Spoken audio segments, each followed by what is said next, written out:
How can I handle discouragement? If you were asked to name the world's deadliest disease, what would be your answer? Cancer? Polio? MS? AIDS? You probably wouldn't say discouragement. You might not even think of discouragement as a deadly disease, but it is, and it is more common than any of those others. Why is discouragement such a dreaded disease? First, because it's universal. All of us get discouraged. I do, you do, we all do. Discouragement is common. Yes, even Christians get discouraged. Second, because it's recurring. You can get discouragement a number of times. It's not just a one-time thing. Third, because it's highly contagious.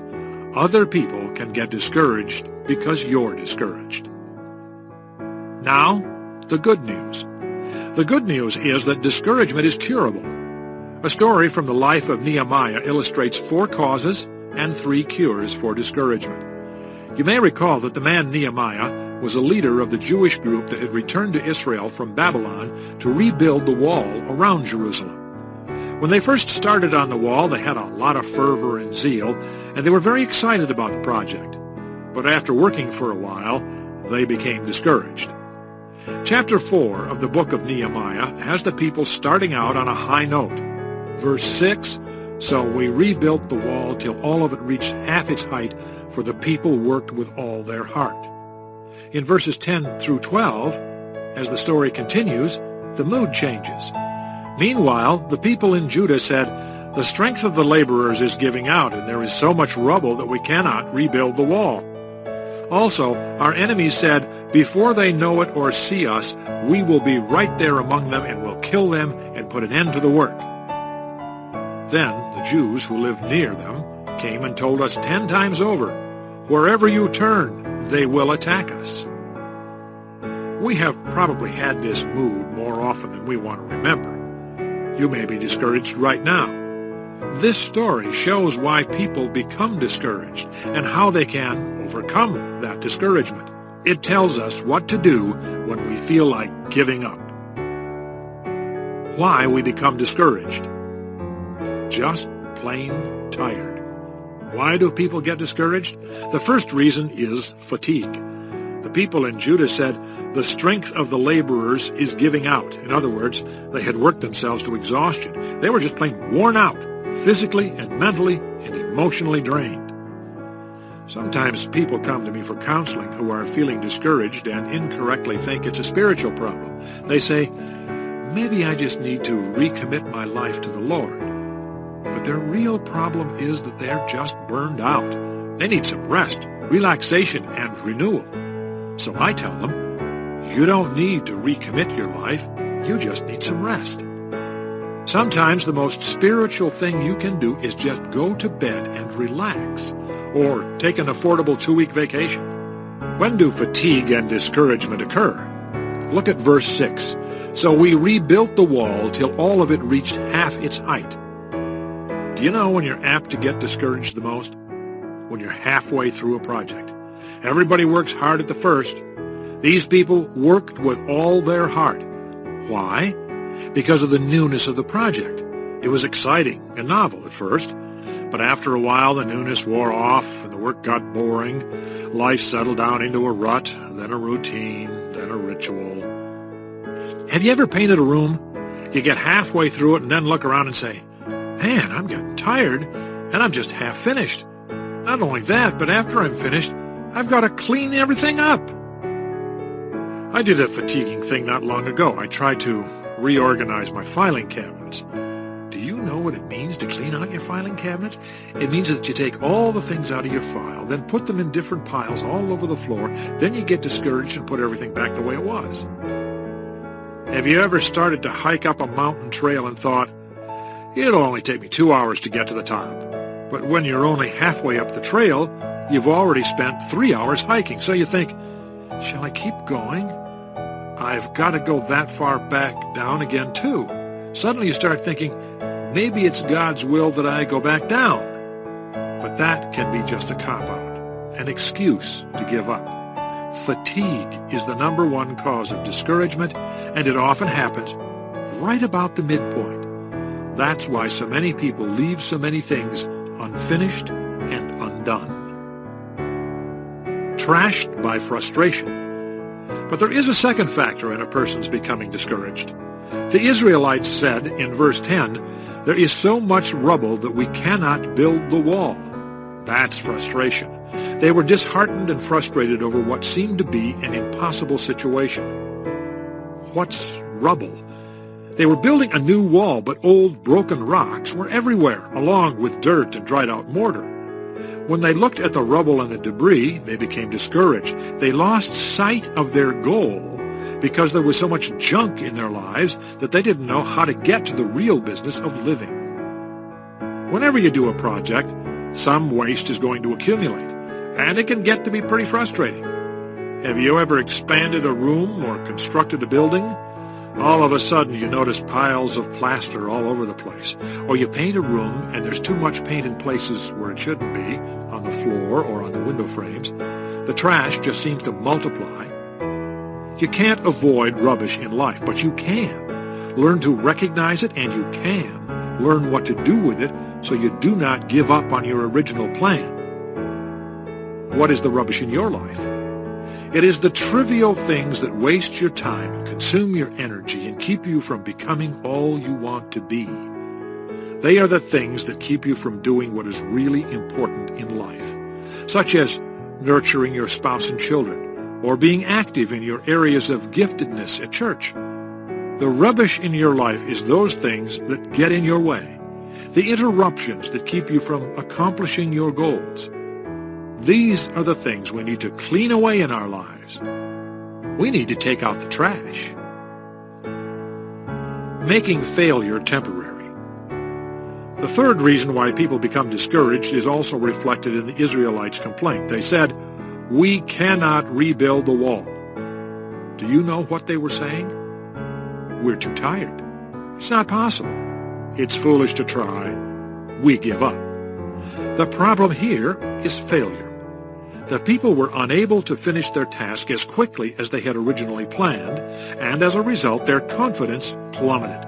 They lost heart and got discouraged. They said, "We can't do it, so we're just going to give up."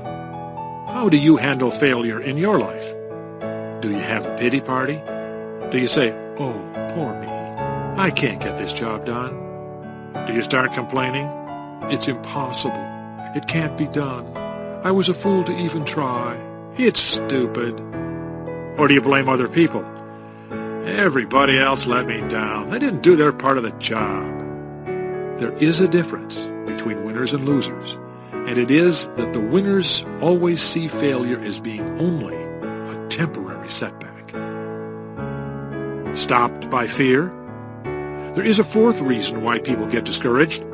Nehemiah's people put it this way in verse 11. Our enemies said, "Before they know it or see us, we will be right there among them, and we will kill them and put an end to the work." There were people in the land of Israel who did not want the wall to be rebuilt. They were the enemies of the Jews. A wall around the city represented safety and defense, so these enemies did not want the wall to be finished. So first, they criticized the Jews. Then they ridiculed them, and finally they threatened them. "We're going to kill you if you keep on building the wall." So the wall builders became discouraged. Why? Because of the fourth cause of discouragement, fear. Notice who became discouraged. Verse 12 says, "It was the Jews who lived near the enemy." Then they discouraged others by saying, "Wherever you turn, they will attack us." When you hang around a negative person long enough, you know what happens. You pick up his negativism too. If you hear someone repeatedly say, "It can't be done," you will start believing her. Do you have fears that are making you discouraged right now? Fears that are preventing you from developing and growing? Do you fear criticism or embarrassment? Are you afraid to take the big step and get the new job? Maybe it's a fear that you're not capable for the task. Maybe it's a fear that you can't hold up under the pressure. Maybe it's a fear that you have to be perfect. Fear always discourages you. How can you tell if your discouragement is being caused by fear? You have a deep, intense desire to run. You have an intense desire to escape from life's demands and pressures. The natural reaction of fear is always to run. In life, there are only three ways you can move: against something in anger, away from it in fear, or with it in love. How to overcome discouragement. What is the antidote to this terrible disease of discouragement? Notice what Nehemiah did as a wise leader and a man of God. He knew what it was that discouraged people, so he took the appropriate actions to correct the problem. There are three principles to help you when you feel like giving up, and they are reorganize, remember, and resist. Find a better way.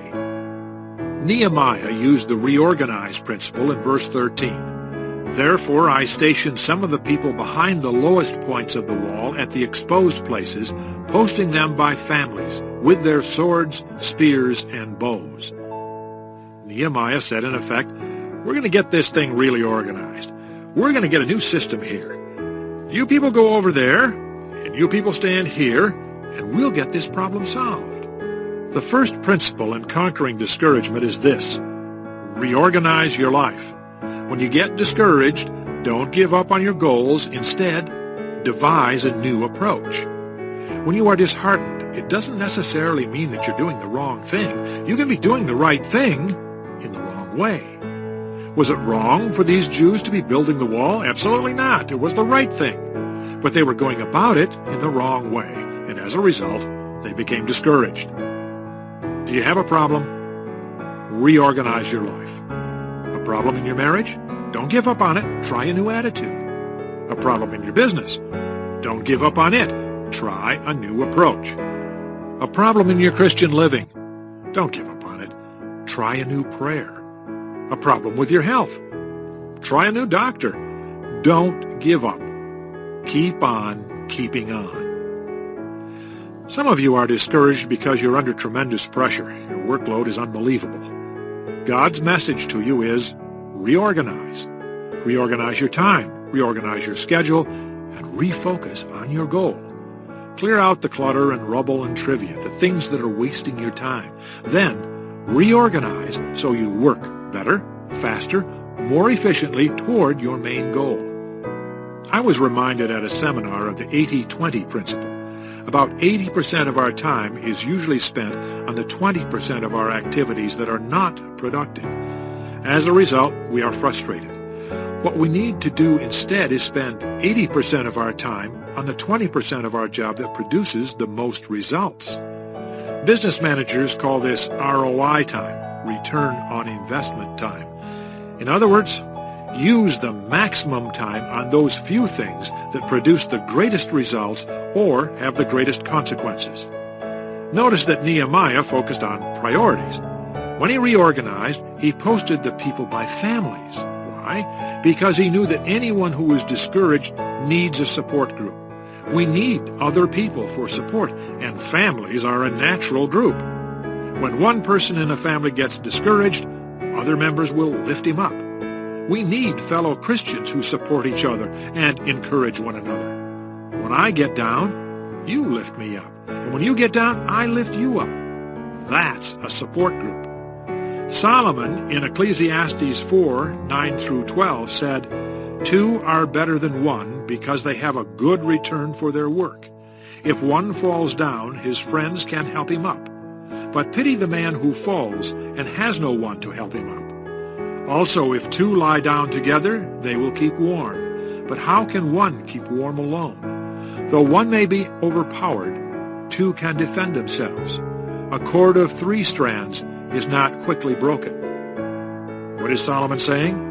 That it is important to have other people in our lives to help us and encourage us. Remember your leader. A second way to overcome discouragement is to remember the Lord. Notice what Nehemiah said in 4:14. "After I looked things over, I stood up and said to the nobles, the officials, and the rest of the people, 'Don't be afraid of them. Remember the Lord, who is great and awesome. What does it mean to remember the Lord? It means to recommit yourself to Him. It means to rededicate yourself to Him. It means to draw on His spiritual power. What specifically should you remember? 3 things. First, remember God's goodness to you in the past. When you start thinking about all the good things that God has already done in your life, your spirit will be lifted and your anxiety eased. Second, remember God's closeness in the present. What is He doing in your life right now? He is with you whether or not you feel His nearness, because He said in Hebrews 13:5, "Never will I leave you, never will I forsake you." You may not be calling on God, but He's still there. Third, remember God's power for the future.